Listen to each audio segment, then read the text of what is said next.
Tonight, police continue to search for a suspect in a deadly shooting at a child's birthday party in California. Nature is unthinkable, and it absolutely breaks our heart to have the loss of life.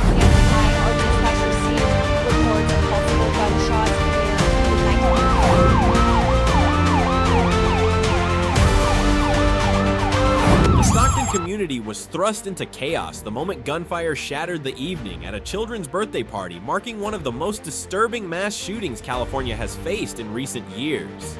10 people were shot and 4 were killed, 3 of them children, as the celebration collapsed into panic. From an omniscient perspective, one detail quickly emerged as investigators pieced together the first critical hours. Authorities began examining whether the shooter's erratic and unusually aggressive behavior may have been influenced by drug intoxication or an overdose-induced frenzy. While no final conclusion has been released, early evidence suggested a level of volatility that raised this possibility as a working investigative theory. Federal agents entered the investigation as the layers of the Stockton shooting grew more disturbing with each passing hour. From a broad vantage point, the scale of the response demonstrated how seriously authorities viewed the attack. Local detectives meticulously combed through the crime scene, while the San Joaquin County Sheriff's Office coordinated with the FBI and ATF. Their involvement signaled a shift from a local tragedy to a wider federal probe, especially after evidence suggested multiple shooters were involved, and the incident was not random. Investigators confirmed that the suspects arrived at the banquet hall with a clear objective, seeking someone specific within the gathering. This premeditated element introduced the possibility of broader criminal dynamics, prompting agencies to mobilize advanced forensic resources and cross-jurisdictional intelligence.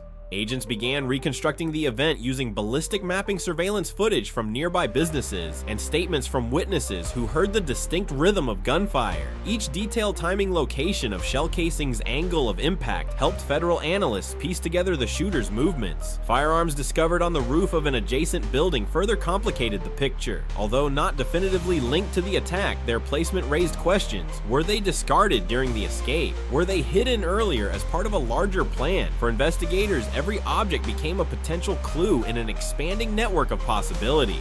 Rumors began circulating across the city about gang affiliations and arrests, but law enforcement quickly refuted them. No arrests had been made and no suspect had been publicly identified. This created a dual sense of urgency. Residents feared the shooters could strike again, and investigators faced pressure to provide clarity while safeguarding sensitive information. The sheriff's department repeatedly stressed caution, emphasizing that misinformation could endanger both the investigation and the community. At the same time, forensic experts analyzed digital evidence, including cell tower pings and online communication patterns that might reveal pre-attack coordination. The deliberate nature of the shooting suggested organization, perhaps involving individuals accustomed to operating with precision. While authorities ruled out terrorism, the possibility of a targeted vendetta or criminal rivalry remained strong. As the investigation widened, California officials monitored developments, closely aware that the outcome could influence statewide policy discussions on illegal venues, community violence, and firearm access. By the end of the first 24 hours, the probe had grown into a multi-tiered federal effort, strategically expanding outward from Stockton.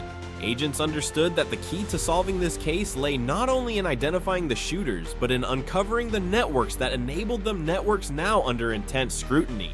As federal and local agencies intensified their efforts, coordinated raids and evidence sweeps unfolded across multiple zones surrounding the banquet hall. From the perspective of an omniscient observer, the operation appeared both methodical and urgent. Teams moved simultaneously to secure rooftops, back alleys, and secondary buildings suspected of housing individuals connected to the shooters. The discovery of firearms atop a nearby structure heightened the significance of these sweeps, prompting tactical units to check every vantage point that could have been used for weapon disposal. Investigators canvassed the neighborhood, knocking on doors, collecting surveillance footage from private residences, and mapping escape routes that the shooters might have used. One of the most concerning revelations was the status of the banquet hall itself. The property owner confirmed that the tenant had no legal permission to operate it as an event venue. This raised immediate questions. Who authorized the gathering? Why was the location chosen? And did the shooters know of its illicit operation beforehand? Authorities began probing not only only the shooting, but the environment that allowed such an event to occur under the radar. Raids targeted connected properties, storage units, and nearby commercial spaces suspected of holding additional evidence or hosting related activities. Simultaneously, crime scene technicians expanded their analysis radius far beyond the hall's front wall, now visibly punctured with at least 20 bullet holes. Evidence markers stretched across sidewalks and parking lots, forming a detailed map of the chaos. Each marker represented a crucial data point for reconstructing shooter trajectories and determining whether more than 2 individuals had fired weapons. The coordinated effort included K-9 units trained to detect gunpowder residue drones used to capture aerial reconstructions and specialized ATF teams evaluating whether illegal firearms trafficking played a role.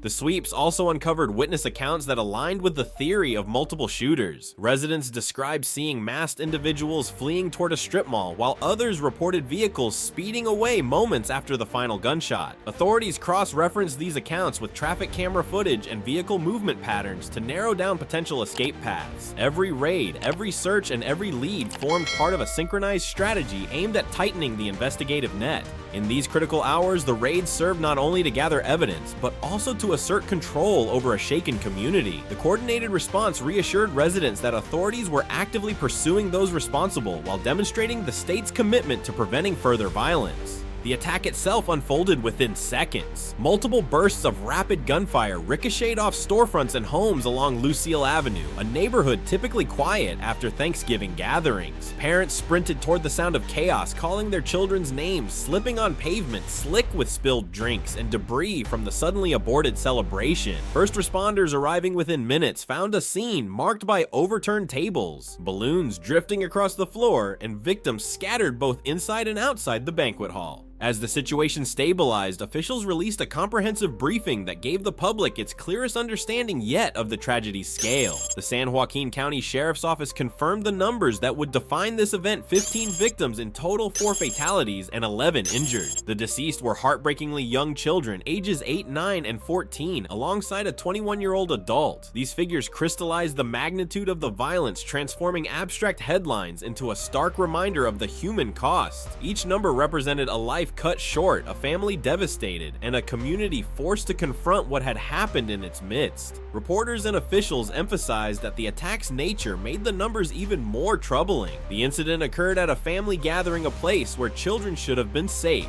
Authorities reiterated that this was a targeted assault, not a spontaneous eruption of violence. The confirmation of multiple shooters added another dimension of complexity, suggesting planning and coordination rather than a lone impulsive act. Federal agencies continued analyzing ballistics to determine whether the gunfire came from different types of weapons and whether the shooters had trained together or operated independently.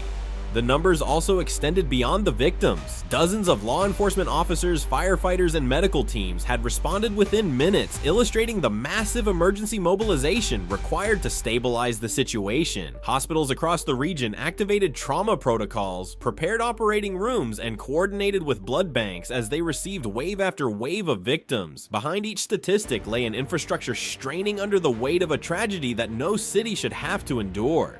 Community response further highlighted the emotional scale. Candlelight vigils drew approximately 200 people, including faith leaders and educators who mourned not only the lives lost, but the city's fraying sense of security. Stockton Unified School District deployed mental health counselors across all 55 campuses, anticipating the widespread trauma among children who had lost classmates or lived through similar anxieties before. State officials from Governor Gavin Newsom to legislative representatives issued statements expressing sorrow and pledging support, acknowledging how deeply the numbers resonated with Californians. As the data became public, it marked a turning point in the investigation and in the community's understanding of the event. Numbers alone could not capture the full depth of grief, but they served as the framework upon which the narrative of loss, urgency, and accountability would now be constructed. The examination of deeper networks and power structures surrounding the Stockton tragedy revealed a troubling landscape of systemic vulnerabilities. From a broad analytical perspective, perspective, officials recognized that the shooting did not occur in isolation. Patterns of violence, community strain, and limited economic opportunities had long put pressure on neighborhoods like the one where the attack occurred. California leaders, including state senators and former city officials, emphasized that the roots of such violence extended far beyond a single night's events. They pointed to a long-standing struggle with cycles of poverty, lack of youth resources, and insufficient investment in prevention strategies. These factors often create fertile ground for criminal networks and retaliatory violence. Former Mayor Michael Tubbs, known for data-driven approaches to reducing gun violence, stressed that past years had shown Stockton could achieve lower shooting rates when intervention programs were adequately supported. His comments underscored a broader truth armed violence is preventable when systemic issues are addressed. Meanwhile, assembly leaders highlighted the need for enhanced mental health services and community infrastructure to disrupt cycles that push vulnerable individuals into dangerous environments. Their reflections pointed to an interconnected system in which weak points, economic hardship, social fragmentation, illegal venues, and limited opportunities can be exploited by those willing to commit violent acts. The illegal banquet hall operation also revealed gaps in regulatory oversight. Investigators questioned how such a venue could function without authorization and whether its existence inadvertently provided a platform for targeted attacks. Analysts considered the possibility that unlicensed spaces create blind spots for law enforcement, enabling networks to thrive outside formal monitoring systems. This realization reshaped the discussion on public safety, shifting attention toward better enforcement of property regulations and stronger collaboration between local businesses and authorities. Community leaders emphasized that children who made up most of the victims often bear the heaviest consequences of these structural failures. Educational institutions saw the ripple effects, immediately prompting urgent deployment of mental health teams. Faith organizations echoed similar concerns, advocating for programs that strengthen family stability and reduce exposure to violent environments. As investigators continued tracing associations between the shooter's potential rivals and the environment that enabled the attack, every insight pointed toward a more complex reality. The Stockton shooting became not just a crime scene, but a mirror reflecting long-standing challenges. Addressing the violence required more than arrests. It required confronting the underlying networks and conditions that had silently shaped the tragedy. Even seasoned investigators were stunned by the level of violence. The precision and intensity of the gunfire suggested purpose, yet some actions appeared so erratic and uncontrolled that detectives seriously considered drug-fueled behavior as a contributing factor, not as an excuse, but as an explanation for the shooter's unpredictable movements and the extreme escalation of force. Federal agents later noted that drug-induced aggression has played a role in several violent incidents statewide, making it a plausible angle in the Stockton case. The government's response to the Stockton shooting evolved rapidly as officials sought both immediate solutions and long-term reforms. From an omniscient standpoint, the layers of action revealed a coordinated effort to stabilize the city while laying groundwork for systemic change. Local government moved, first deploying crisis response teams, enhancing police patrols, and strengthening communication with schools, hospitals, and community groups. The mayor urged the public to come forward with information, emphasizing transparency and collaboration as essential tools in capturing the suspects. City leaders acknowledged that residents felt vulnerable, and they committed to accelerating safety measures already in development. At the state level, Governor Gavin Newsom directed additional resources to Stockton, including investigative support, victim assistance funds, and state-level crisis counselors. His involvement underscored how seriously California viewed the attack, especially given the ages of the victims. Legislative leaders signaled readiness to revisit policies dealing with illegal event venues, firearm access, and youth protection programs. Their statements hinted at bipartisan recognition that the state must intervene more effectively to prevent similar tragedies. One major component of the response centered on schools. Stockton Unified School District's decision to deploy counselors across all 55 campuses demonstrated an urgent commitment to student well-being. Officials understood that trauma spreads far beyond immediate victims. Children who survived relatives of those killed and students already living in high-stress neighborhoods would all require sustained support. This district-wide intervention reflected a growing understanding gun violence trauma cannot be managed through law enforcement efforts alone.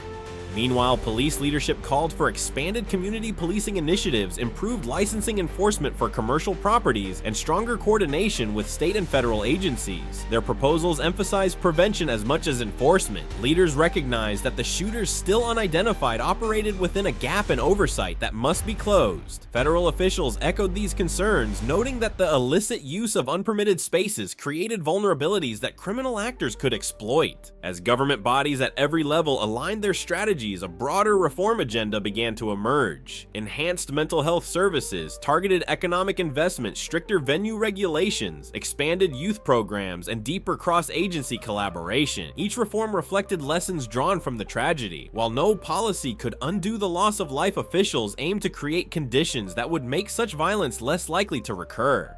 In the days following the shooting, the message from government was clear: justice for the victims required immediate action, but true prevention required long-term structural change. In the aftermath of the Stockton mass shooting, the community gathered for candlelight vigils that revealed both grief and determination. From an overarching viewpoint, the vigils became a symbolic representation of the city's heartbreak as parents held photos of their lost children and faith leaders delivered messages of healing. The gathering took place near the banquet hall, still marked with bullet holes, a visual reminder of the night's horror. Residents mourned the victims, children aged 8, 9, and 14, alongside a 21-year-old, while voicing a collective demand for meaningful change.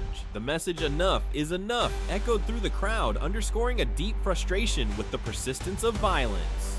Local officials encouraged the public to provide any information that could help identify the shooters who remained at large. The Sheriff's Department repeatedly promoted the Crime Stoppers hotline, emphasizing public cooperation as a critical tool in advancing the investigation. This appeal reflected a broader understanding that resolving the case required both official action and community involvement. Beyond Stockton, the tragedy sparked statewide reflection. Analysts and policymakers pointed to structural issues contributing to violence, illegal event spaces operating without oversight, the circulation of firearms, and the systemic disadvantages faced by youth in under-resourced neighborhoods. These factors collectively shaped the environment that allowed the attack to occur. The incident therefore became a catalyst for renewed discussions on regulatory reform, public safety, and social investment. Despite profound grief, signs of resilience emerged. The unity displayed at community vigils, combined with unprecedented coordination among local, state, and federal agencies, indicated a commitment to rebuilding trust and preventing future atrocities. Leaders urged residents to remain vigilant, support prevention programs, assist affected families, and continue advocating for reform. In this way, the Stockton community transformed tragedy into a collective call for justice and lasting change. Local officials reacted swiftly. The San Joaquin County District Attorney delivered a direct message urging the suspect or suspects to surrender immediately. Stockton Crime Stoppers circulated the emergency hotline, stressing that the community remained in danger until the perpetrators were located. Meanwhile, the ages of the victims, a group that included children just 8 and 9 years old, deepened the collective grief and intensified public outrage. As details continued to emerge, one question grew louder. How could a family gathering be torn apart with such brutality, and what combination of intent, instability, or chemical intoxication pushed the shooters over the edge? The search for answers had only just begun. In the immediate aftermath of the Stockton shooting, the central incident revealed itself as a chilling combination of calculated violence and overwhelming public panic. From an all-seeing perspective, the sheer intensity of the moment becomes stark crowds fleeing in every direction. Parents stumbling over one another as they tried to trace the echoes of gunfire back to their children, and first responders navigating a scene marked by shattered innocence. According to early reports, 3 distinct bursts of gunfire tore through the banquet hall each round, sending shockwaves of terror through the gathering. Witnesses later recalled how the shots fragmented the celebration, transforming a brightly lit children's birthday party into a battlefield of confusion and despair. Emergency vehicles arrived within minutes, yet the psychological impact was immediate and immense. Reporters on the ground described a level of emotional devastation rarely seen even in a city familiar with tragedy. One veteran journalist stated that in 9 years of covering Stockton, this was the most heartbreaking scene he had ever witnessed. Families huddled on the pavement, some shaking uncontrollably, others too stunned to speak. Many clutched each other tightly, struggling to comprehend how a joyful weekend of Thanksgiving could descend into such darkness. The mayor and city leaders, visibly shaken, delivered statements that underscored the gravity of the incident. Their voices cracked as they acknowledged the unimaginable pain felt by parents who had lost their children in a matter of seconds. Authorities quickly established that this was not a random act of violence. Evidence gathered at the scene indicated the attack was targeted, aimed at specific individuals inside the venue. However, the banquet hall itself was not legally permitted to operate as such, adding another layer of complexity to the investigation. The discovery of the hall's unauthorized use raised concerns about potential oversight failures and whether the location had been exploited for illicit gatherings. Meanwhile, law enforcement worked tirelessly to control the chaotic environment, secure the perimeter, and gather precise information about victims. The official count 15 shot, 4 dead, only reinforced how catastrophic the central event had been. As the night progressed, it became clear that this incident would not remain confined to a single neighborhood or even a single agency. The central tragedy served as the ignition point for a broader investigation that soon extended far beyond Stockton's city limits. Yet at the core of it all was the harrowing reality that a community had been forced to witness the unimaginable, a children's birthday party transformed into the center of one of California's most devastating mass shootings.